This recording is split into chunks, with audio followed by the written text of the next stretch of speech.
sa loxo set sa lépp set bul nuyu kenn bul lëng kenn bul génn kese ndax bëgg génn bul sëkkat fépp fu jege kenn sëkkat fee boobuy métti njëkk a feeñ soj problème mu nooy senn sa bakkeen sëkkat fee but buy métti malaise feeñ du rey nit ku ñuul si ñu xamul dëgg ak feeñ sa loxo set sa doomi set bul nuyu kenn bul lëng kenn bul génn kese ndax bëgg génn bul sëkkat fépp fu jege kenn sa loxo set sa lépp set bul nuyu kenn bul lëng kenn bul génn kese ndax bëgg génn xeex ak coronavirus microbe jàngoro la du nit àdduna nekk ci combat du gis ku muy xeexal niro naag grippe nañ éviter contact physique xajul Grand Yoff Colobane Pikine tax ba ñu annulé programme yu siw tax ba ñu foog ne adunaay tukki médecin sonn na ci li amul vaccin ordonnance tamit mu ngi rey day toroxal nit yi bu ñu toogee dina bëri ay victime seet ci sa askan seet ci sa bopp tëju te bañ a seet ci sa mbokk julli sa makkaan mees ci la bokk xeex ko mu jeex mbir yi. Nabir TV, la télévision universelle qui s'étend sur tout, partout. Ok, comme nous l'avons souligné en titre, nous sommes là à Parcelles. Donc ak ay doomu Parcelles jusque nekk toujours ci sensibilisation stop coronavirus. Donc nous sommes avec quelqu'un qu'on ne présente plus à Parcelles. Il se nomme tout simplement Zeum Kane, président association 100% Parcelles. Grand Zeum ñu ngi lay ziar. ñu ngi ziar bu baax waa suma frères yi waa Nabir TV waa ñu ngi leen di ziar bu baax di leen kontaan di rafetlu aussi seen ñëw fii ci Parcelles Assainies. Donc Grand Zeum ñu gis phénomène coronavirus donc de plus en plus muy propagé wu ñu gis ay images yoo xamante ni c'est à travers Parcelles c'est à travers le monde que sénégalais bu nekk maanaam rafetlu wu ko. Grand Zeum en tant que responsable association 100% Parcelles nan nga gisee loolu. waaw di ko ñaawlu li ci ñaaw yëpp ñu ngi koy ñaawlu mais di wax ne aussi comme ni ko presse bi di defee ak journalistes yi ak sénégalais yi rawatina président de la république jóg pour sensibiliser ñëpp ci Covid 19 bi di wax ne aussi feebar bu am la bu wér la. bu confirmé la donc di ñaan rek lépp loo xamante ne bii war nañ ko def ba moytu ko war nañ ko def ba mu jóge fi war nañ ko def ba dàq ko ñëpp nañ ci jógandoo songandoo ko parce que li may wax rek démb rek maa ngi koy wax ci benn waxtaan maanaam feebar bi moom rek moo fi nekk tey moom mooy sëriñ bi mooy yaay bi mooy papa bi mooy doom bi mooy star bi mais kon soxloo ko gan gu kenn soxlawul la gane sañu nag te gan aussi tamit bu ñëwee soxlawuñu ko li ñu def rek mooy waxtaan ak moom naxanteeg moom et ba mu jóge fi donc loolu la ñuy ñaan ñëpp rek mais di ci sensibiliser ñëpp comme ni ñu ko waxee wax suñu njaboot yi famille bi ñëpp rek ñu taxaw ci ni ñu ko bëggee rek waaw maanaam ñu soriantoo la ñu wax beneen bi ci topp ñu wéel suñu wàllu cet beneen bi ci topp aussi kenn ku nekk toog fa nga nekk ba nga xamante ne bii li fi jot a ñëw ci cas ñu jot ko traité ba mu wér ci jàmm waaw kantaan nag li nga xamante ne bii moom mooy couvre-feu bi nga xam ne moom la président décrété muy président sa waru koon décrété ñu ñoo ko doon décrété suñu bopp mooy kenn ku nekk toog fa nga ne toog sa kër moytu donc comme nag moom mooy père de la nation génn na wax ko ñun ñëpp dañ ci war a ànd vraiment jàppale ko ci ba nga xamante ne bii vraiment kenn ci ñun rek du gis lu ko ci naqari wala njabootam macha allah loolu daal la ñuy ñaan et puis que ñu ngi koy lancé ñëpp quoi franchement. Ok donc yéen a déggandoo kàddu yi donc les mots sont les mêmes hein? Stop coronavirus c'est ça qu'il a dit Zeum Kane donc en tant que président association bu nekk Parcelles ban taxawaay ngeen am si biir Parcelles ak couvre-feu bi président décrété. waaw macha allah démb rek maa ngi ciy waxtaan ak monsieur le maire Moussa Sy moom aussi ñu ngi koy saluer de passage et di ko féliciter aussi gis nañ liggéey bi mu ciy def. gis nañ aussi vraiment matuwaay yi mu jël mais gis nañ aussi engagement bi nga xamante ni moom la am pour mu bañ a dugg fii ci Parcelles Assainies mais kenn du wax duggul ci Parcelles Assainies parce que bu duggee Sénégal rek bàyyiwul fenn en fait waa loolu la rek mais juste comme ñi ngi Parcelles Assainies donc ñi ngi koy féliciter di ko encourager gis nañ taxawaay bi macha allah. mais à part de Moussa Sy. waaw ban initiative la jël ci biir Parcelles. la ñu jëlandoo ak moom parce que duñ ko bàyyee moom kese. parce que fii amul dara luy nekk Parcelles. ñu koy bàyyee maire bi wala le président de la République wala le ministre Amadou Ba non non non lépp lu fi ñëw muy lu baax dañ ci ànd taxaw ci bu dee leneen loo xam ne safaan la aussi dañuy àndandoo xeex ko mu jóge fi donc bàyyiwuñ ko maire kese ñun à notre niveau association 100% Parcelles on a débloqué 500 000 francs pour mettre ko à la disposition du ministre de la santé donc vraiment ñun ñi ngi ci aussi xaaruñu quoi en fait xaaruñu kenn donc ñi ngi def li ñu war a def ñi ngi aussi taxaw pour wax dëgg yàlla et sensibiliser suñu njaboot yi donc xale yëpp nga gis gars yi nga gis ñi ñëpp ñu tax kenn ku ci nekk wax dëgg yàlla et bu xëyee ci loolu lay nekk donc xale bu génn ñu ne la demal dugg ku raxasul daw génn dugaat ñu ne la raxasul vraiment lu ñu am aussi dimbalee la ko bu waxee da nga war a jënd gel wala dara aussi ñu jox la ko donc ñun Parcelles Assainies xaaruñu kenn ñi ngi ci. loolu ñuy wax aussi que tamit parcelle ñoom ñoo bañ a du respecter couvre-feu bi donc vraiment ay kii la rek yoo xamante ne bii ay xale yi lañ ñoo fi nekk rek boo di po mais juste xale rek xam nañ aussi tamit mais xam nañ ne bu sérieux rek vraiment lépp lu ñu bëgg nañ ko def. mais en tant que président association. image yi dafa def tour du monde. que Parcelles respecté wuñu couvre-feu yi. donc mais en tant que président association est-ce que yaakaaroon leen ni jug ñëw sur le terrain pour stop loolu noonu. jotul parce que gis nañ image yi à travers tout le monde te nekkul ay image yoo xamante ni rafetlu wuñu ko donc est-ce que jotul aussi ñu arrêté wax ji wàcc sur le terrain jéem a xool ni ñu stopé affaire boobu mais pour wax la rek démb jeune Parcelles Assainies rawatina unité 8 ñoom ñoo doon tere nit ñi ñu dox loolu aussi image bu ñu war a wane la et lu ñu war a wax la véhiculer ko waaye unité 8 ñoo mujj solu di dàq nit ñi parce que aussi tam bu leen fàtte ne unité 8 dafa jege marché yi dafa jege yenn gox yi donc ñenn yi bu ñu wàccee yenn heures yi parcelle la ñuy mun a jaar pour ñibbi seen i gox donc ñooñu la ñu gis ñuy dem ñu defee ne waa parcelle la ñuy dàqante ak ñoom mais du doomu parcelle yi nga xamante ne bi ñoom ñoo juddoo parcelle màggee parcelle dëkk parcelle di def loolu parcelle dafa jege marché Gueule Tapée jege feneen léegi ñoom bu ñu wàccee jege rond-point Case bi donc jege croisement Cambérène ñii di ñibbi Cambérène fu nekk donc ñoom bu ñu wàccee fii la ñuy jaar léegi nag bu ñu fi jaaree policiers interpellé leen ñu dàqanteeg ñoom ñu defee ne waa parcelle mais waa parcelle ils sont conscients tellement conscients ay jeunes yu am ay valeur lañu ay jeunes yu am mental lañu ay jeunes intellectuels lañu am na loo xam ne du ñu ko def laa li ma lay wax mooy démb ci guddi ñoom ñoo doon dàq nit ñi pour ñu teel a fatu donc loolu aussi bu fekkee am na nañu ko véhiculer ñu xam ne Parcelles Assainies yi jóg na pour dimbale le président de la République ci xeexam. D'accord donc image yi exactement que parcelle la mais comme le grand l'a souligné donc parcelle Carrefour la. parcelle Carrefour la ku nekk fiy jaar waa Gueule Tapée waa Médina waa Cambérène ñii dem Case ba tout ça ku nekk da ngay jaar parcelle donc nekkul imagine jël parcelle que si seulement que ni waa parcelle ñoo def loolu noonu donc ñoom ils n'arrêtent pas de faire la sensibilisation ils n'arrêtent pas de conscientiser les gens ils n'arrêtent pas de faire battre le coronavirus donc comme l'a souligné le grand Zemkane lan mooy doon ce mot de la fin. waaw mais sant yàlla di leen remercier waa Nabir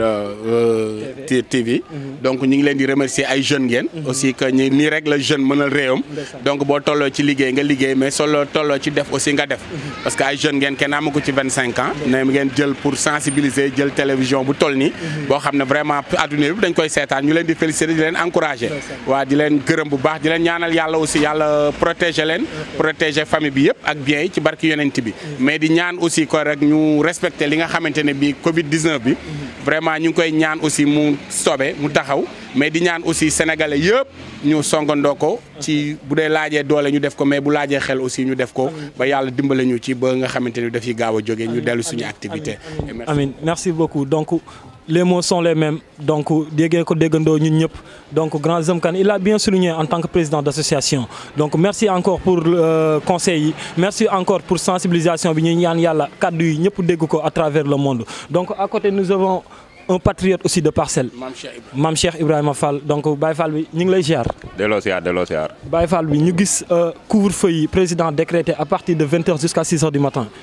ñu gis ay images yoo xamante ni biir parcelle nekkul ay images yu rafetlu policiers yi jàpp ay nit di dóor si loo xamante ni mën nañ ñu teguwul ci yoon nit ñi respecté wuñu ordre yi nan nga gisee image yooyu noonu. waaw c'est pas joli tamit kon na ko grand waxee rek suñu grand xam nga mooy suñu idole la en même temps c'est notre conseiller quoi parce que tout le temps on est ensemble ak moom.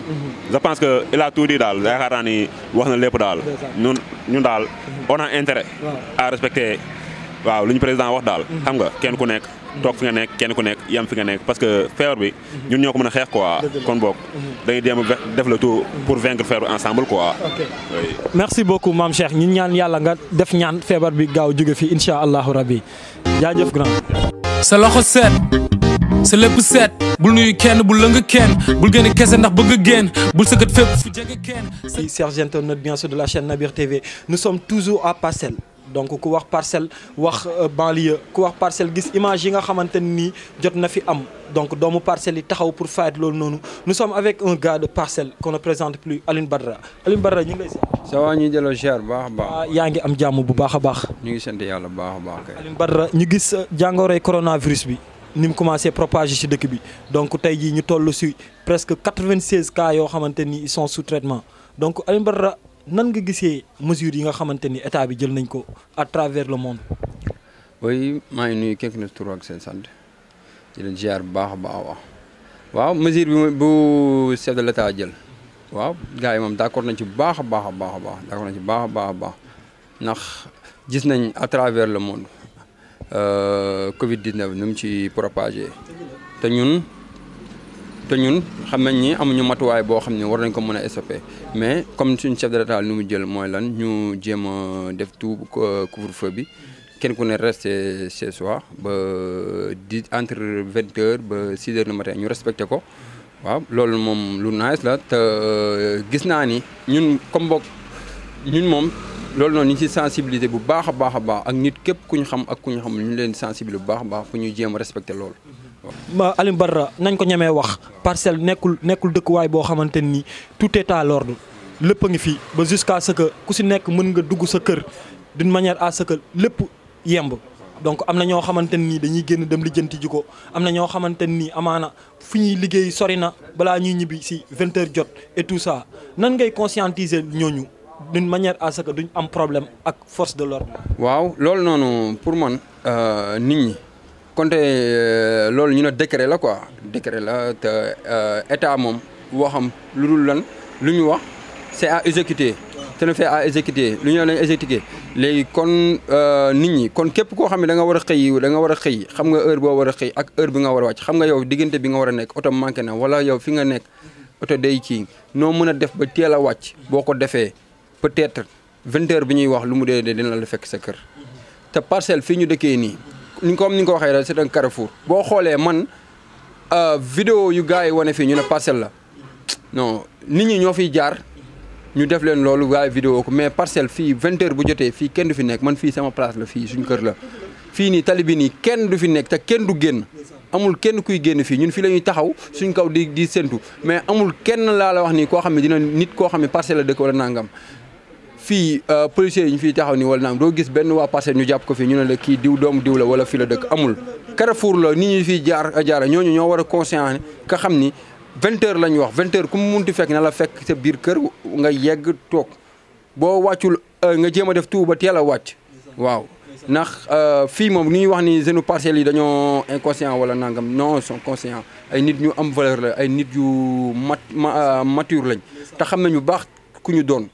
ñu respecté seen bopp lañ te xam nañ sa baax a baax lu ñu liggéey waaw loolu moom xam naa ni moom jeunes Parcelles yi moom loolu moom du ñoom quoi du ñoom ñooy comporté woon noonu quoi ci couvre-feu bi quoi waaw. non vraiment j'ai kiffé les paroles ah dégg ngeen ko Alioune Badara comme ni laa souligné doomu Parcelles dañu conscient doomu Parcelles dañu respecté ordre donc nekkul ni image yi ñuy gis encore de plus c'est pas justement que ni Parcelles la parce que Parcelles carrefour la donc ce qui veut bien justifier ça dès les premières images on a bien vu que ni image Parcelles lañ doon gis unité 8 unité 11 unité 13 et cetera mais ba si deuxième jour couvre-feu kenn mënu la woon benn image Parcelles ce qui veut dire que ñoom les jeunes ils sont très engagés ñu wàcc si kaw rue bi wàcc si sur le terrain respecter charte yi nga xamante ni moom le président de la République décrété donc encore de plus pour ñi nga xamante ni ñi ngi jéem a salir deru Parcelles ou quelque chose du genre Parcelles carrefour la donc comme on l'a déjà souligné ñoom ils sont sur le terrain chaque nuit pour respecter ordre boobu noonu donc encore de plus respect à vous respect à toi Alioune Badara ñu ñaan yàlla Covid 2019 comme il a été une ennemi pour tout le monde yàlla def mu jóge fi merci beaucoup encore frère cool. sa loxo set sa lépp set bul nuyu kenn bul lëng kenn bul génn kese ndax bëgg génn bul sëkkat fépp fu jege kenn. donc à vous de juger mais ñu di toog ak si benn grand boo xamante ni il en est témoin des faits donc fekk na événement yi gis na tamit taxawaay bi nga xamante ni waa Parcelles doon nañ ko taxawee grand ñu ngi lay ziar. waaw salaamaaleykum cheikh bi ñoo ngi leen di ziare ñëpp di leen tatagal di wax seen liggéey rafet na waaw couvre-feu bi man dama koy rafetlu di ci te man dama rafetlu bi président sax foogoon naa affaire bi dina gën a sévère te man loolu laa doon xaar sax mu gën a sévère waaw ndax am na loo xam ne suñ doom yi ñoo ngi ci mbedd mi mais Parcelles moom fii dama leen di wax en grosso modo Parcelles li fi am nice gisatoo kenn génn au-delà de 20h ñëpp a ngi toog seen kër yi jàpp seen ñaambur xam nga mais nañ jug ci yeneen quartier yi def naka sudul noonu. mais premier jour premier jour couvre-feu bi gis nañ image yu Parcelles yi su ma juumul gis nañ la ci image yi nga am action boo doon intervenir lan moo tax première image yooyu noonu les premières images nekk Parcelles. waaw les premières images xëy na bu nekkee Parcelles ndax ñun liggéey moom xam nga liggéey la mais Parcelles fii ni ñu respecté affaire bi maare day taal yi macha allah démb tamit gisoo kenn génn fii Parcelles ñëpp respecté nañ normes yi ndax lii balaa la yàlla moo ko wàccee mais buñ nee nañ toog seen kër yi quoi nañ toog ci kër yi ngir yàlla ak yonent bi nañ toog ci kër yi téye seen doom yi di utiliser prétexte yi ñu gars yi jox consignes yi ñuy jox nañ koy respecté sa doom bu demee ba ñëw sax wala yow nga dem ba ñëw nga raxasu saabu ak eau de javel même gel yi sax gel yi xamuñ fu ñu koy defaree am na yoo xam ne confirmé wuñ ko am na yoo xam ne tamit nit ñi wóoluwuñ ko nañ jël ndox ak saabu ak eau de javel ñu koy utiliser ngir yàlla ak yonent bi ba pare nañuy respecté normes yi lu président wax ministre de l'intérieur wax ci ñu teg seeni disposition nañ respecté loolu ngir yàlla ak yonent bi mais Parcelles moom fii moom amul reewaande amul leneen ndax nit ñi fi nekk ñëpp benn lañ ñëpp ay dëkkandoo yi rafet lañ te yonent bi nee na fonkoon naa dëkkandoo ba bu génnee àdduna sax bu ma rombee sax dinaa jug taxaw ba mu sori ma doog a toog mais kon ñun ñu dëkk nañ doon benn ñun ñëpp ñu booloo xam nga ak Sénégal bi ñu nekk nii tey lii dafa doy waar am na ay pays yoo xam ne sax dem na ba dépassé leen kon ñun ñi tey jii war nañ cee mën a jug saytu suñu bopp dimbale suñu bopp yàlla xettali ñu dimbale ñu ba lii nii yàlla jëlee ko fi ci barke yonent bi tedd bi sallallahu alayhi wa sallam ba pare police yi li ñuy def lépp kenn ñaawluwu ko même la gendarmerie. dóor bi kenn ñaawluwu ko. non xam nga li tax kenn ñaawluwu ko. gis nga am na loo xam ne buñ Sénégalais te boo ko woon arrangé ko bu subaa da koy def waaw bu subaa boo arrangé woon boo premier jour nga ñëw na ko defal léegi lii non bu subaa day génnaat mais boo ñamaat suba duñ génn. mais pourquoi gars yi ñamaat ñu xëyaat ñu gis benn foule boo xamante ni dañoo génn dem attaquer policier. loolu c'est de l'indiscipline man li may njëkk a ñaawlu mooy xaw ma vidéo boobu xaw ma Yoff la xaw ma Ngor mooy booy tim oto gendarmerie bi di arrière loo oto bi naan ko ay ragaluñ loolu rafetut force de défense kenn du ko offensé loolu c'est de l'indiscipline te gis nga nul n'est au-dessus de la loi ba pare gi nga Sénégal bi ñu nekk nii nit ñi nañ jéem a am yar am teggin respecté nit ñi policiers yi respecté Sénégalais yi respecté policiers yi respecté doomu aadama yi policiers yi am nañu respect boo xam ne gendarme yi am nañu respect boo xam ne force de défense bi corps militaire bi am nañu respect boo xam ne ci doomu aadama yi gis nga duñ tooñ kenn mais sénégalais jikko yi ñoo rafetut nañ respecté li président wax li ministre de l'intérieur wax ak kilifa yi li ñu wax ñu toog seen kër yi ngir yàlla ak yonent bi bu heure bi jotee ñu toog seen kër yi kuy jënd li ngay jënd nga toog bu dee problème ay nit ñi gis nañ yenn image yi ñu ñaa ngi doxee ay 16 heures di dox di ñibbi ay Kër Massar dëgg la mais encombrement bi la ñuy bañ mais buñ sañoon ñun Sénégal bu amoo yenn moyens yi kon yàlla daf ñuy dimbale mais lii balaa la yàlla na ko fi yàlla jëlee yàlla taxawuñu ba nit ñi respecté li président wax yàggatut léegi tey incha allah ndax kilifa diine yi ñoo ngi ciy ñaan ñu ci war a ñaan ñoo ngi ciy ñaan yàlla incha allah yàlla nañu yàlla defal loolu yàlla wàccee fi tawxiit xettali ñu dimbale ñu ba bu mu dal si njaboot yi ñim dal tamit yàlla leen yàlla taxaw ba ñu war a jàmm ci barke alxuraan ci barke yonent bi ci barke Cheikh na Ahmed Tidiane jërëjëf. merci beaucoup mon grand merci beaucoup. sa loxo set sa lépp set bul nuyu kenn bul lëng kenn bul génn kese ndax bëgg génn bul sëkkat fépp fu jege kenn. ok donc toujours aux Parcelles mais tey dañuy orienté wu donc si côté sportif donc nous sommes avec un international U20 qu'on ne présente plus Mouhamed Ndiaye donc grand Mouhamed ñu ngi lay ziar. waaw maa ngi leen di fay. Mouhamed ñu gis instant bi nii actuellement si côté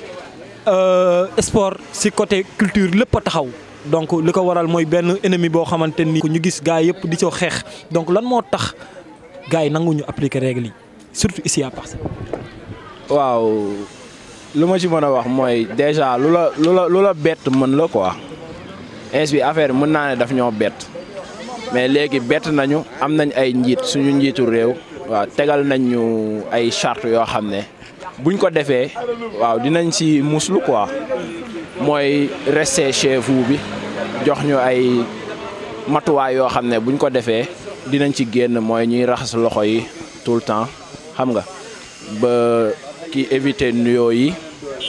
éviter rassemblement yi defe naa ne yooyu buñ ko appliqué dinañ ci génn daal incha allah. ay sportifs de très grand niveau yoo xamante ni am nañ jàngoroy feebar bi donc ñu ngi doxante moom ba gars yi signalé ko donc lan ngay wax ñooñu noonu nga xamante ni feebar bi déjà dal na leen si monde sportif. waaw déjà ñu gëm yàlla quoi xam ne feebar bi am na ñoo xam ne amoon nañ ko te faj nañ leen ba ñu wér kon ça veut dire que mën nañ ko faj ba mu wér léegi xam nga fan lañ toll nii éviter maanaam di propager feebar bi déjà ñu ko am ñu ko amee ñu dem ñu faj leen ñu jéem a wér ñu ko amagul ñu toog seen kër bañ feebar bi dal leen bu ko defee dina tax affaire yi gën a gaaw quoi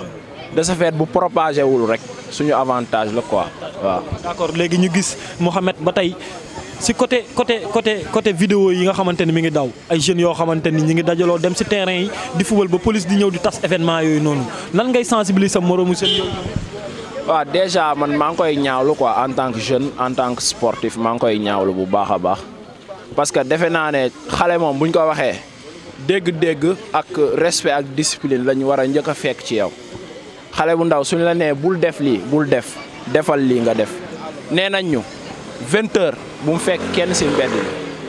déjà defuñu confinement total kon suñ ko defoon dina gën a metti quoi mais defaluñu confinement total kon dañoo may nañ ñu de 8h à 20h de 8h à 20h ku nekk li ngay def nga jéem ko def de ce fait que 20h fekk na nga dugg sa kër ba toog fa te jeunes yi man maa ngi leen di ñaan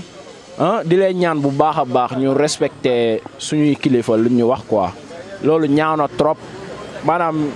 force d'ordre yi dañ fi nekk pour ñun jàppale ñu mais pas ñun ñu war a ñëw di leen mettital seen liggéey loolu naaysul ñun la ñuy jàppale feebar bi tey jii nii comme si dal da ngay sonn munoo faj sa bopp kon balaa moo egg si yow yuñ la jox pour nga def ko boo ko defee ñëpp noppalu am jàmm quoi waaw. yéen a ko déggandoo liñ la wax soo ko defee ñëpp noppalu ñëpp am jàmm donc ñu ngi leen di ñaanal aussi yéen tamit feebar bi yam fii ndax ngeen mën a continuer seen i activité continuer ci li ngeen nekkoon allez merci beaucoup Mouhamed du courage. sa loxo set sa lépp set bul nuyu kenn bul lëng kenn bul gën a kese ndax bëgg génn bul sëkkat fépp fu jege kenn. ziar nañ la. waaw doolu ziar. pro ñu gis image yi nga xamante ni mi ngi circuler dès les premiers jours du couvre-feu yi nga xamante ni président dafa wax ni que 20h ba 6h du matin kenn amul droit génn donc ñu gis ay images yoo xamante ni biir parcelle unité 8 biir parcelle unité 11 donc mu nekk ay images yu ñu ñaawlu lan mooy sa taxawaay si côté image yooyu noonu en tant que pro. waaw d'après lu ñu wax comme ñoom homme de tenue ak président bi ñoom nee nañu ñun pour suñu kaaraange moo tax ñuy tëdd 20h man dama gis ni parcelle dañoo weex dungu quoi parcelle dañoo weex dungu ndax parcelle ñoom xamuñu histoire xamuñu ay malfaiteur xamuñu loolu dañ ne 20h ñëpp dañuy dugg seen gaale mais man su ma toogee dégg ñu ne lépp parcelle la ñoom ñooy xeex ak homme de tenue non gars yi dañoo juum gars yi dañoo juum ñun loolu du suñu kii parce que ñun 20h dootoo gisati benn booy yëpp ay dugg seen gaale yi ba la laan demee gars yi nañ xoolaat nañ defaraat seen wax daal te xam ne du parcelle ñun meluñu noonu quoi. donc yéen en tant que jeune ngeen gis image yooyu noonu lan la leen def. ah non ñun lii affaire yi ça ñu fait mal franchement parce que ñun ay êtres humains lañ quoi ay nit lañ nit nga jël benn affaire dóor ko nit pour uniquement mu dem tëddi. bon loolu dafa ñaaw quoi gars yi nañ cadré gars yi rek waxtaan ak ñoom parce que ay dóor fajul dara affaire yi ay wax mooy faj parce que nit ki di nga ko duma te doo ko dóor nañ bàyyi loolu baaxul dóor fajul dara quoi mala la ñuy dóor mala mais nit kenn du ko dóor quoi voilà. ok merci pro donc ce mot de la fin lan la en tant que jeune parcelle lan ngay sensibiliser waa parcelle. waaw man li may wax ci waa parcelle mooy bon ñu respecté lu gars yi wax xam nga. ñaan yàlla feebar bu jugee ci monde bi yëpp waxuma parcelle rek monde bi yëpp parce que instant bii nii affaire bi après crise mondiale lay nekk quoi daf ñuy sonal ñëpp lay sonal franchement maa ngi ñaan yàlla feebar bi gaa fi jugee ku nekk delluwaat sa activité quoi yàlla na yàlla def jàmm nag ci réew mi quoi. merci beaucoup. sa loxo set sa lépp set bul nuyu kenn bul lëng kenn bul gën a kese ndax bëgg génn bul sëkkat fépp fu jege kenn. phénomène bi ndeysaan Mor gars yi di dóor image yu parcelles yi di daw. respecté wuñu couvre-feu yi Mor ana lan ngay wax ci loolu moom. ah loolu tar na de Baye Fall yéeme na de mais sant yàlla rek ndéem duñ ne yàlla la mënuñu wax kan la ndax ñi naan tubaab pexe tubaab bi la mais ñun ay jullit lañ nañ dellu suñu xel si yàlla rek te xam ne lépp dina mat incha allah ndax Serigne Touba li mu def si jamono du seey te du naax saay te loolu la ñuy wéyee ba tey ndax ñun Sëñ Touba lañ yaakaar di dóore nag amul sens ndax Sëñ Touba defal nañ ko bépp méttital ci àdduna te teewul dafa jéggale léegi nag bu dee suñu gouvernement bi nii lañ bëgg a taxawee ak ñun di ñu dóor léegi ñun bu voté jotee ñun est-ce que war nañ leen voté. mais est-ce que gouvernement bi ñooy dóor. ah mais boo xoolee lii ñan ñooy dóor am na tën yi ñan ñoo leen jox. parce que carrément couvre-feu la ñu wax de 20h warul la fekk ci mbedd bi jusqu'à 6h du matin population bi am ñoo xamante ni dañuy dem liggéeyi wàcc ñëw am ñoo xamante ni peut-être soxla da leen di fekk ci mbedd bi mais ñooñu am na ñu ni posé nañu leen question laaj leen fu ñu jëm nañ tontoo moo baaxul moo tax ñu dóor leen mais dóor bi est-ce que yoon la. waaw dóor bi du yoon parce que man loolu dama ñëw sax fekk dama doon nalaw yeewu xiif ma yee ma génn di coob fekk ñu tëj soog yëpp ma ne waaw nu mu demee nii si lañ ma expliqué wan ma vidéo yi xam nga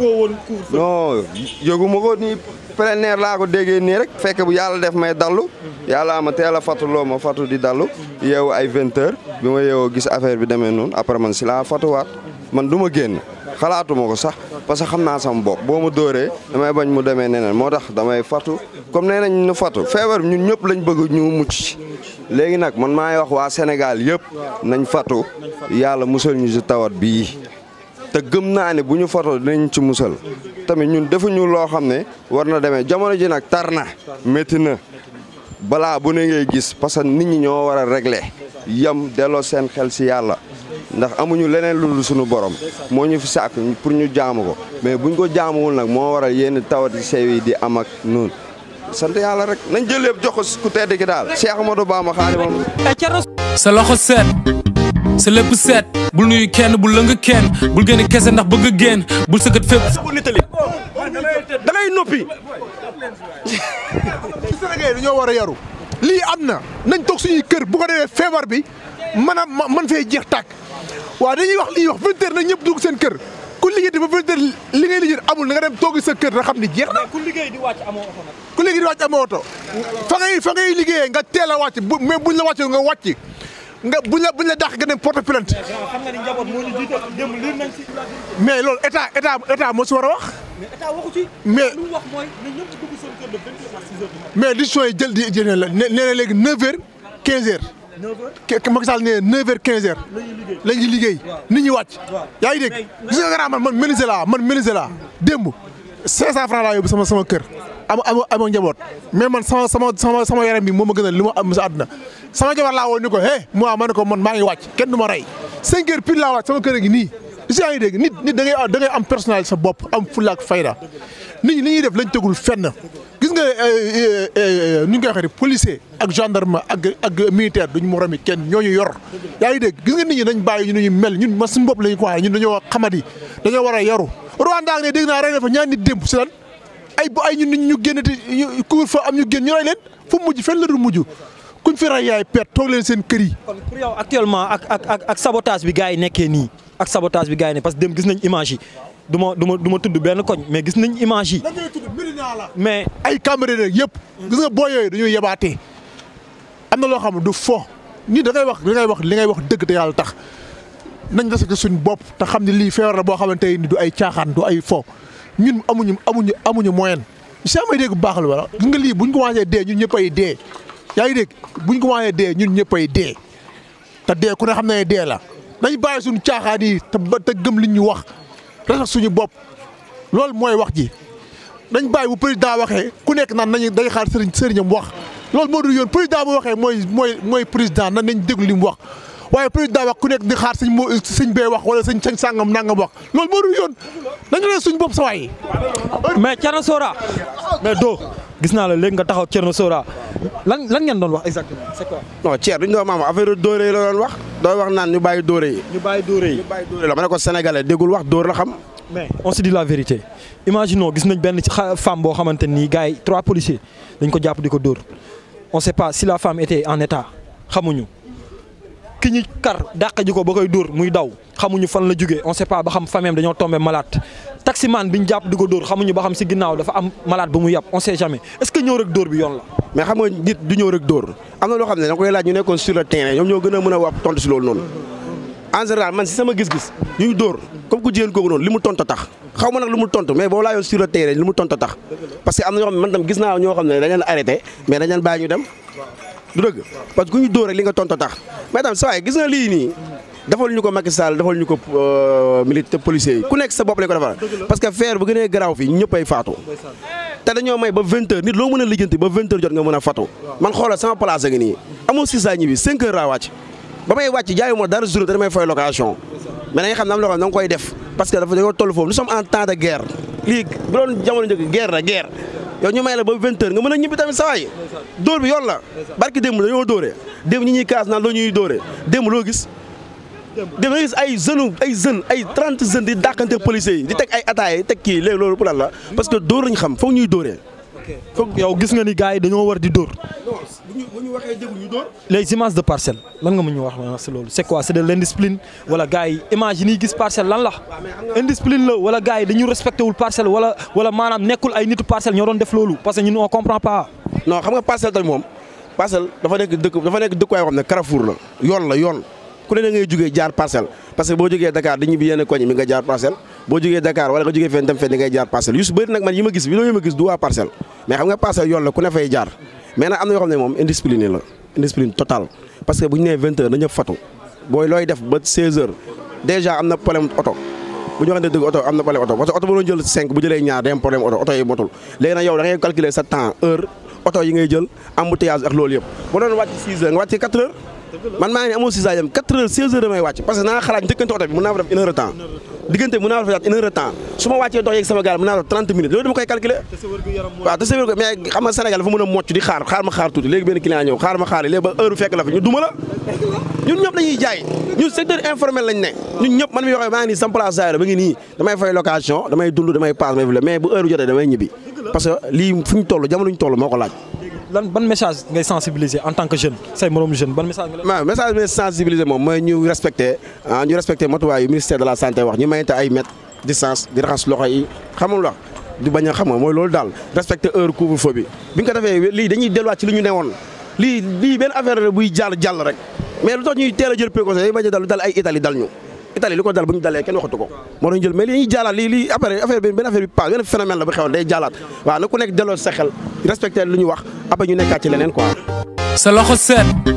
sa lépp set bul nuyu kenn bul lëng kenn bul génn kese ndax bëgg génn bul sëkkat fépp. C'est la télévision universelle qui s'étend surtout partout nous sommes avec suñu bàjjan ndeysaan suñu yaay bàjjanu gox Tamboulé Niang Tamboulé ñu ngi lay ziar. ñu ngi delloo ziar. ba yaa ngi si jàmm. maa ngi sant bu baax. Tamboulé ñu gis image yi nga xamante ni mi ngi daw biir Parcelles dès les premières images du couvre-feu nekk ay images yoo xamante ni rafetlu wuñu ko parce que président moo ni nañ toog de 20h à 6h du matin bàjjan nan nga gisee loolu.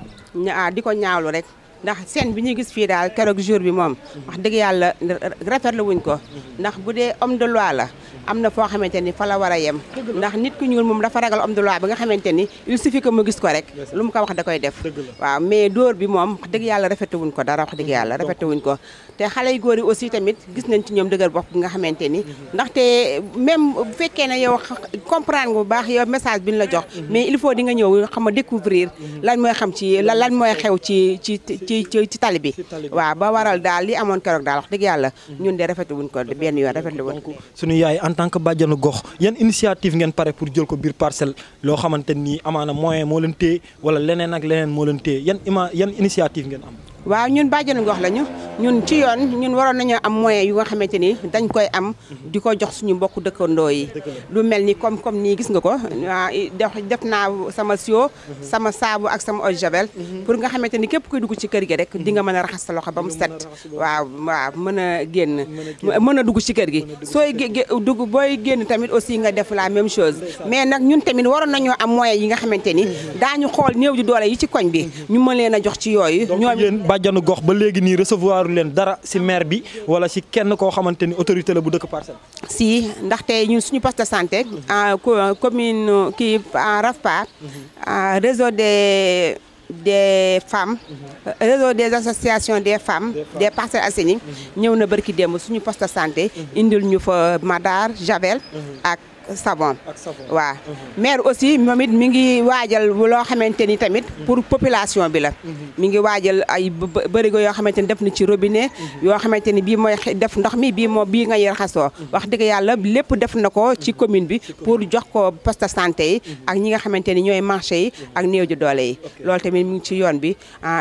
ci distribution bi. donc si on comprend bien administrativement bépp mesure bi nga xamante ni war nañ koo jël gars yi jël nañ ko donc individuellement ne serait-ce que ngeen sensibiliser nit ñi ku si nekk toog sa kër bu 20h jotee bu 6h du matin jotee aussi nga génn donc Badiane lan mooy doon sa mot de la fin boo xamante ni yaa ngi koy lancé benn message boo xamante ni à travers adduna bi à travers Parcelles à travers dëkkuwaay bi nga xamante ni moom lañ nekk pour adduna bi yëpp dëkk ko si coronavirus. waaw mooy kenn ku nekk na toog këram.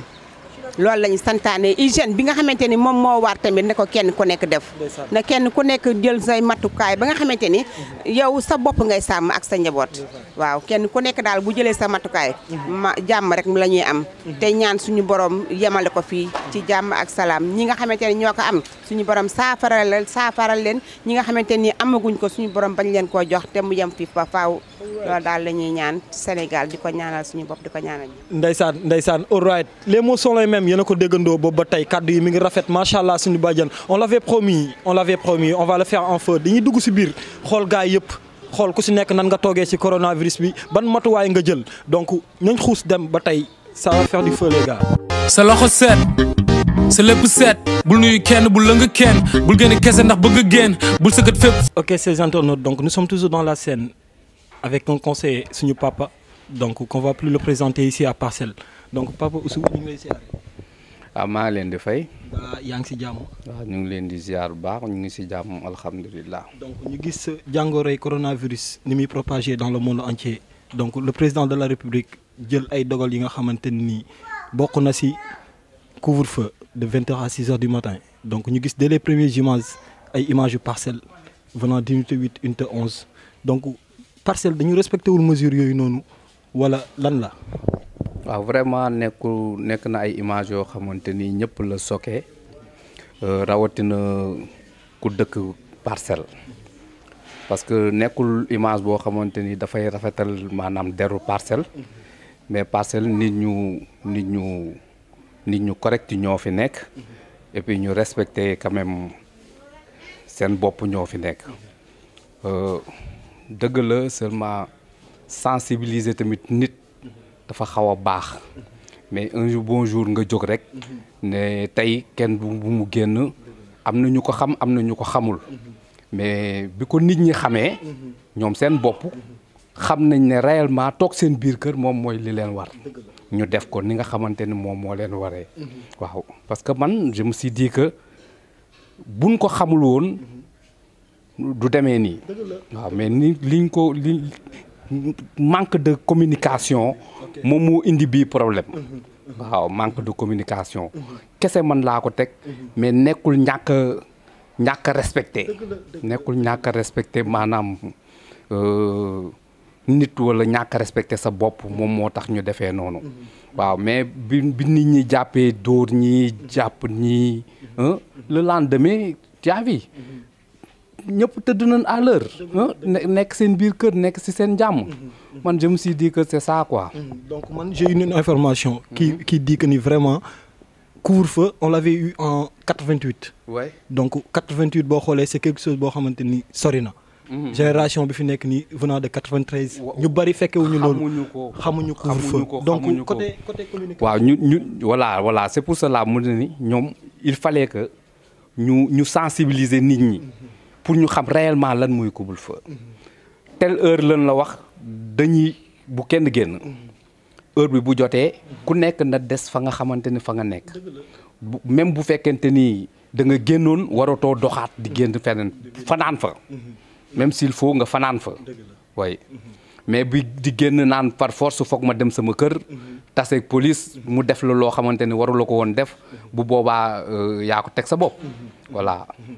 donc en tant que conseiller Parcelles donc en tant que un homme de voix ici à Parcelles donc ban sensibilisation ngay jox jeunes yi nii actuellement. voilà jeunes yi moom li ma leen di jox c'est très simple nañu respecter seen bopp balaa dara parce que nit ki mënoo respecter kenn te respecté woo sa bopp waaw respecté sa bopp nag weesuwul lii dafay lore nga daw ko parce que boo xoolee ñii liñ lay wax yëpp bon mesure de sécurité la en quelque sorte waaw donc yow amal sécurité ci sa bopp balaa nga naan yaa ngi wutal keneen sécurité